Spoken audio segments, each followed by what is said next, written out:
अररिया में एक मामूली कहासुनी ने हिंसक रूप ले लिया। एक मुस्लिम व्यक्ति की दिन दहाड़े गर्दन काटकर हत्या कर दी और फिर वहां पर जो गुस्साई भीड़ थी उसने आरोपी को पीट पीट कर मार डाला। इस घटना ने यह साबित कर दिया कि बिहार में न केवल जंगल राज है बल्कि लोगों में ना तो कानून का डर बचा है और ना ही इंसानियत। बिहार के अररिया जिले से आई ये घटना सिर्फ एक आपराधिक वारदात नहीं बल्कि समाज और कानून व्यवस्था पर गहरे सवाल खड़े करने वाली तस्वीर बनकर के सामने आई है।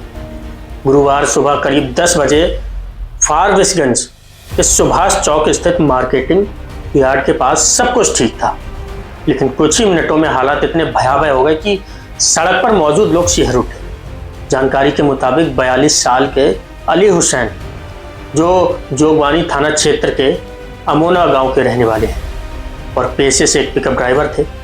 उनका एक सत्तू बेचने वाला ठेला चालक मामूली से विवाद पर उससे विवाद हो जाता है उसके साथ, और बताया जा रहा है कि शुरुआत एक मजाक से होती है लेकिन देखते ही देखते ये कहासुनी में बदल जाती है।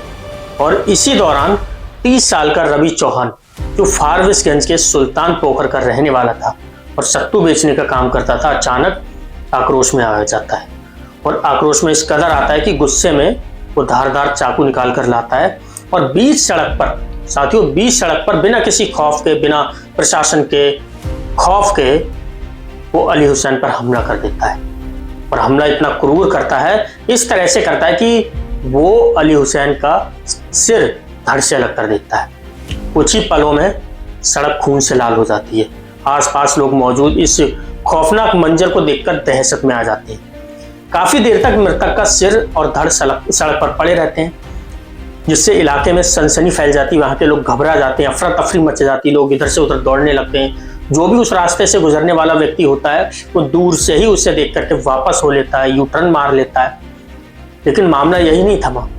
इस घटना के बाद उस इलाके में जो लोग थे, जो भीड़ थी, उनमें आक्रोश भड़क उठा और वहां पर जो गुस्साए लोग थे, गुस्साए लोगों ने आरोपी रवि चौहान की तलाश शुरू कर दी। उसको खोजने लगे मारने पीटने के लिए। सूचना मिलती है कि वो पास के एक घर में छुपा हुआ है और भीड़ ने उसी जगह जाकर के वहां से उसे बाहर खींच कर लाए और फिर किसी कानूनी प्रक्रिया का इंतजार नहीं किया, सड़क पर ही उसको बेरहमी से पीट पीट कर हत्या कर लात, घूंसे, डंडे, उन सब से उसको तब तक मारा गया जब तक उसकी मौत नहीं हो।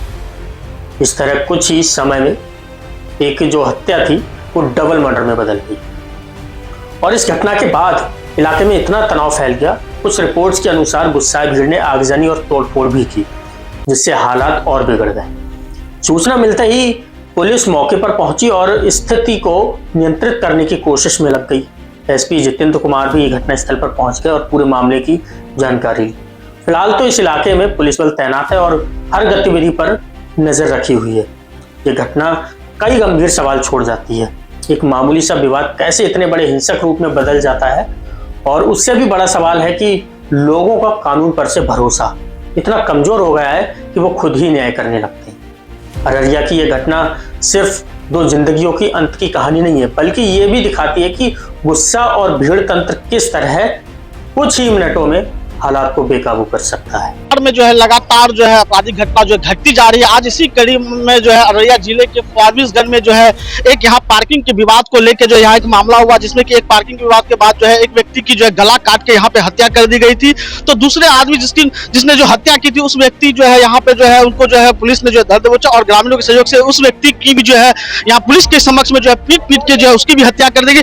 मतलब जिस तरह से यहाँ पे बिहार में बढ़ते अपराध पे जिस तरह से पुलिस की पकड़ नहीं है, शायद यही वजह है कि आए दिन अपराधी अपनी घटना को अंजाम देने से भी जो ग्रेज नहीं करते हैं। आप देख सकते हैं कि यहाँ पे किस तरह से यहाँ पे पूरा पुलिस और का यहाँ पे जो जमघट लगा हुआ है। अगर समय पे अगर पुलिस प्रशासन अगर यहाँ पे रहती तो शायद इस तरह इतनी बड़ी घटना नहीं घटती। हम दूसरी तस्वीर दिखाने जा रहे हैं कि आपको दिखा रहे हैं कि देखिए कि ये वही जगह है जिस जगह पे जो यहाँ पे जो है एक व्यक्ति की जो यहाँ पे जो है गला काट के हत्या कर दी गई थी। इसी जगह पे उनके यहाँ परिजन देखिए यहाँ पे रखे हुए हैं, सबको रख के यहाँ पे जो है यहाँ पे ये कर रहे हैं। इनकी यहाँ पे देखिए हम आपको वो तस्वीर विस्तृत कर दे दी, तस्वीर है वो आपको मैं नहीं दिखा सकता हूँ क्योंकि यहाँ पे जिस तरह से जो है यहाँ मैं वो तस्वीर नहीं दिखा सकता हूँ। यहाँ पे जिस तरह से यहाँ पे देखिए कि यहाँ पे यहाँ रखा हुआ, उनके यहाँ परिजन यहाँ पे है। कुछ बता पाएंगे आप लोग? हाँ भाई हम लोग को कुछ पता नहीं है। सामने कैमरा लगा हुआ जो भी हकीकत है कैमरे में कैद है। जो भी चीज दिखेगा प्रशासन को बोले कैमरा चेक कीजिए, जो भी अपराधी है उसको अरेस्ट कीजिए। घटना घटी, हम लोग को सूचना मिला है यहाँ पे कि लगभग 4 आदमी था, वो लोग तलवार रखे हुआ था, यहाँ पर 2 आदमी पकड़ा उसको, तीसरा आदमी का काट दिया सीधा पकड़ के उसको। हम लोग खबर किया कि ऐसा ऐसा बात हुआ, वहाँ से हम लोग आए। मुझे अच्छा ये बताइए, ये कहाँ से, ये कहाँ का रहने वाले हैं? ये अमोना का रहने वाला है, ये अमोना का नाम था? नबी हुसैन। नबी हुसैन तो ये मतलब क्या करते हैं? ये ड्राइवर है पिकअप का। यहाँ मतलब क्या ये गाड़ी लेके सुबह आया है, ये आज सुबह 3 बजे करीब गाड़ी लेके ये आया है। ये लगभग 8-9 बजे दिन का घटना है। ये पुलिस प्रशासन का जो है ना नाकामयाबी है जो ऐसा हो रहा है यहाँ पर। इतना पुलिस प्रशासन की नाकामयाबी है जो ऐसा हो रहा है। इतना पब्लिक के होते हुए पर भी प्रशासन को कितना बार फोन किया गया लेकिन कोई नहीं आया यहाँ पर। वो आदमी जो गला काटा था, क्या वो व्यक्ति की गिरफ्तारी हुई है? नहीं हुआ अभी तक। लगभग आधा घंटा तक यहाँ पे वो आदमी रुका है और तलवार को यूं लहरा रहा है वीडियो में, लेकिन फिर भी कोई भी उसको नहीं पकड़ा। पुलिस कितने देर बाद पहुंची? पुलिस लगभग 1 घंटे के बाद आया है। क्या नाम है आपका? मेरा नाम फिरोज है। आपने कौन से वो? मेरा चचेरा भाई है। ठीक है, यहाँ उनकी माता है, वो भी माता है, यहाँ पे कुछ कहना चाह रही है। वो अपने बच्चे को लेकर यहाँ काफी क्या हुआ था आपके बच्चे के साथ में? क्या हुआ था? कैसे यहाँ जमा कर दिया? क्या कर दिया? क्या कर दिया? कहाँ चाहते? फैसला बढ़िया चाहते हैं। क्या नाम हुआ आपका? हमका नाम मेरा भाई है, भाई आपका क्या नाम हुआ आपका? सदरुल निशान। कि यहाँ पे जो लोग थे उन्होंने सीधा साफ तौर पे न्यूज़ 24 में बताया। आप यहाँ पे क्या देखे थे?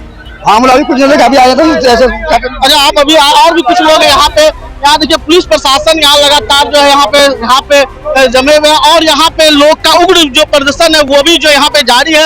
लगातार पुलिस प्रशासन के खिलाफ में यहाँ पे लोग उग्र प्रदर्शन भी कर रहे हैं और लोग मांग कर रहे हैं कि जो अपराधी जिस तरह से घटना को अंजाम दिया था उस व्यक्ति को जो है गिरफ्तारी हो और उस व्यक्ति की जो है उसकी पर जो सख्त से सख्त कार्रवाई हो।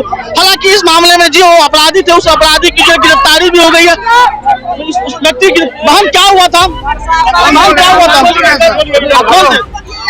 फारबिसगंज मेन मार्केट में मेन सारा चीज होता है, ठीक है। प्रशासन आता है, हर एक विभाग में आता है। हर एक विभाग का गरीब हमरे करने मतलब पैसा वाला को क्या कमी है? कोई कमी नहीं है। पैसा वाला का कोई कमी नहीं है। आज अभी घटना हम बता रहे हैं, पैसा वाला क्या कर रहा है उससे कोई मतलब नहीं। हम मजदूरी कर रहे हैं, गरीब आदमी है, हमारा घर है। आखिर यहाँ पे जिस तरह से घटना घटी आज उसके लेके जो है तो क्या चाहते हैं सरकार? हमरे कहने हैं कि आप थोड़ा देखिए कि उनके परिजन है यहाँ रो रहे हैं, बिलक रहे हैं, उनके परिजनों से भी जानेंगे। बहन क्या घटना घटा, किस तरह हुआ?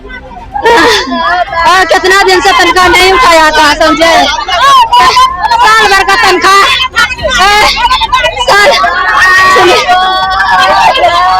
साल भर का तनख्वाह नहीं हो चुके हैं यहाँ। इस तरह से देखिए यहाँ उग्र हो चुके हैं लोग काफी यहाँ पे।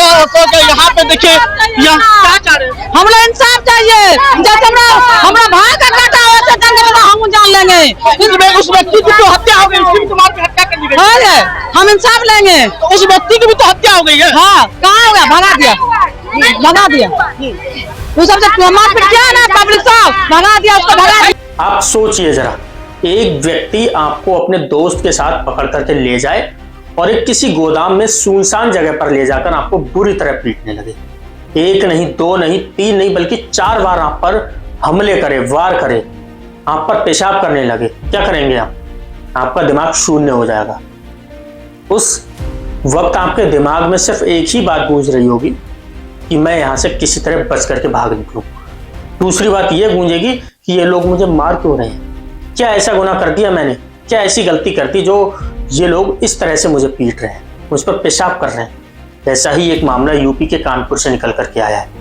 जिस व्यक्ति की पिटाई हो रही है वो एक 18 से 20 साल का लड़का बताया जा रहा है और जो व्यक्ति उससे पीट रहा है वो अपने आप को एक कथित यूट्यूबर पत्रकार कहता है। न सिर्फ वो पीट रहा है बल्कि उस पर पेशाब भी कर रहा है और पीटने के दौरान उस पर 1 नहीं, 2 नहीं, 3 नहीं, 4 नहीं, 4 बार उससे वार किए जाते हैं। साथ ही वीडियो में दिखाया जा रहा है कि उसका जो साथी है जो हाथ में जूता लेकर के उसको मारने पीटने की कोशिश कर रहा है। पूरे मामले की आज हम आपको सच्चाई बताने वाले हैं और साथ ही इस मामले से जुड़ा एक ऐसा संगीन अपराध सामने निकल कर आया है जिसको सुनने के बाद आपके पैरों तले से जमीन खिसक जाएगी। इसलिए ये वीडियो पूरा देखिएगा और साथ ही अपने आसपास इस तरह की गतिविधि को नोटिस करने की कोशिश कीजिए। अगर इस तरह की कोई गतिविधि आपको दिखाई देती है या सुनाई पड़ती है, समझ में आती है, तो अपने नज़दीकी पुलिस स्टेशन में एक बार जरूर सूचना अवश्य दें। ये बहुत जरूरी है, आपकी एक सामाजिक जिम्मेदारी भी बनती और इससे फायदा ये होगा कि आपके जो बच्चे हैं वो इस आपराधिक रास्ते पर चलने से उनको बचाया जा सकता है। इसलिए अगर आप चाहते हैं कि आपके बच्चे भी इस प्रकार के अपराध में लिप्त होने से बचें, तो इस तरह की गतिविधि को आप अपने नज़दीक ना होने दें। और अगर ऐसी गतिविधि की आपको जानकारी मिलती है तो पुलिस को जरूर सूचना दें। यह आपकी सोशल सामाजिक जिम्मेदारी बनती है। अब बढ़ते हैं मामले की ओर। पहले आप ये वीडियो देख लीजिए, फिर हम इस मामले को आपको खुलकर बताएंगे कि क्या मामला था, कैसे हो रहा था और जो व्यक्ति था उसकी क्या मंशा थी। उसने अपने दिमाग में किस तरह का भ्रम पाल रखा था, अपने आप को सर्वा समझ बैठा था। उसको लग रहा था कि ये दुनिया उसकी है, उसके बाप की है, उसे तो कुछ हो ही नहीं सकता। साथ ही उसके पुलिस वालों से लिंक भी दिखाए गए, लिंक बताया जा रहा है कि उसका बहुत बड़ा नेटवर्क था जो शासन प्रशासन के साथ मिलकर काम करता था, उसको सहयोग करता था इन आपराधिक गतिविधि में। और जो अपराध है, मैं आपको अपराध बता देता हूँ किस तरह का अपराध है। अपराध में वो लिप्त था। दरअसल वो एक बहुत बड़े पैमाने पर सेक्स रैकेट चला रहा था, जिसकी खबर कानपुर पुलिस को हो गई। और उसके बाद वो कैसे पकड़ा गया, जितना मायने ये बात रखती है कि कैसे गिरफ्तार हुआ, उससे कहीं ज्यादा मायने उसके आपराधिक साम्राज्य को जानना है। हम आपको बताते हैं कि उसका साम्राज्य के स्तंभ क्या थे। मैं आपको इस वीडियो के जरिए 3 हाफ में उसकी आपराधिक लाइफ स्टोरी बताऊंगा। पहला फेस है एक युवक को मारते समय का, उसको पीटते हुए अपने दोस्तों के साथ एक सुनसान जगह पर। वीडियो में ऐसा दिखाई दे रहा है कि जैसे कोई गोदाम हो या कोई घर हो या वर्कशॉप हो, ऐसी जगह पर वो उसको लेकर के जाता है और उसकी बुरी तरह से पिटाई करता है, डंडे से, लाठी से। उसके हाथ में एक हथियार है जिससे वो 4 बार उस पर वार करता है। साथ ही वो जो लड़का है, युवक है 18 से 20 साल का, वो हाथ गड़गड़ाता है, हाथ जोड़ता है कि भैया मुझे छोड़ दो। और साथ ही वीडियो में देखा जा सकता है कि उसका एक दोस्त है जो कि उसके पीछे खड़ा हुआ है और वेट कर रहा है कि उसकी बारी आए तो वो भी पीटना शुरू करे। उसके हाथ में एक जूता देख करके आप अंदाजा लगा सकते हैं। और जब ये लोग बुरी तरह से उसकी पिटाई कर लेते हैं, अपनी मंशा पूरी करते हैं, संतुष्ट हो जाते हैं, तो उसके बाद ये जो आरोपी है, जिसका नाम राहुल वर्मा है, जो अपने आप को एक कथित पत्रकार बताता है, यूट्यूबर बताता है, मार कर पूरी तरह संतुष्ट होने के बाद उस पर पेशाब करता है, उस पीड़ित युवक पर। अब उसके साम्राज्य का दूसरा हाथ सुनिए। दूसरे फेस में 19 होटल और दर्जनों लड़कियां और एक हैवान शख्स, जिसने कई लड़कियों को नौकरी दिलाने के बहाने उसके साथ दरिंदगी करने में कोई कसर नहीं छोड़ी। ये खबर यूपी के कानपुर से है जिसकी हम बात कर रहे हैं। ये वही शख्स है राहुल वर्मा जो फोन पर लोगों को, भोली भाली लड़कियों को नौकरी का झांसा दिलाने के बहाने उनको बुलाता था, उनको एक रूम अरेंज कराता था, उनके रहने खाने पीने का बंदोबस्त कराता था, ताकि उन लड़कियों को लगे कि बहुत भला व्यक्ति है। लड़कियों को लगता भी था कि काफी अच्छा व्यक्ति है जो इतनी हेल्प कर रहा है। उसके बदले वो छोटी सी धनराशि लिया करता था, सिर्फ दिखावे के लिए। लेकिन उसकी असल मंशा कुछ और ही थी। उनको एक नशीला पदार्थ देने के बाद वो उन लड़कियों को एक ऐसे नर्क में झोंक दिया करता था जिससे वो देह व्यापार का धंधा एक रैकेट में बदल गया। जब तक उन लड़कियों को होश आता था तब तक वो लड़कियां उनकी जिंदगी पूरी तरह बर्बाद हो चुकी होती थी और उन्हें पछतावे के अलावा कुछ उनके पास बचता ही नहीं था। जब भी उन्हें होश आता था वो किसी न किसी बिस्तर पर लेटी हुई या फिर किसी हैवानी शख्स की हवस का शिकार हो चुकी होती थी। लेकिन किसी तरह से सिर्फ एक लड़की ने हिम्मत करके इस पूरे रैकेट को खोलने का जिम्मा उठाया और फिर सूचना दी जाती है प्रशासन को। हालांकि इस मामले में 2 पुलिस वाले उसके साथ पहले से ही जुड़े हुए थे, जो कि उसकी तिल तिल पर, कदम कदम पर मदद किया करते थे। बताया जा रहा है कि उन पुलिस वालों को भी एक मोटी रकम दी जाती थी सहायता के रूप में, जिससे वो इस रैकेट को चलाने में इस राहुल वर्मा की मदद किया करते थे। एक वीडियो में देखा जा रहा है कि ये राहुल वर्मा अपने दोस्त के साथ एक लग्जरी कार में एक गाना गाते हुए सड़क पर लहराते हुए चल रहा है। आप इस वीडियो में देख सकते हैं, साफ तौर पर यह दिखाया जा रहा है इस वीडियो के अंदर। अब सवाल उठता है कि उसके पास इतनी लग्जरी कार कैसे आई।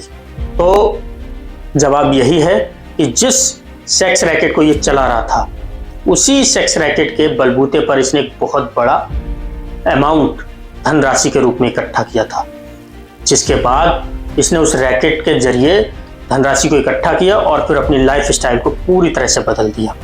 साथियों, जब एक लड़की ने ये जोखिम उठाई, हिम्मत करके, उसके बाद इस रैकेट का भंडाफोड़ हुआ।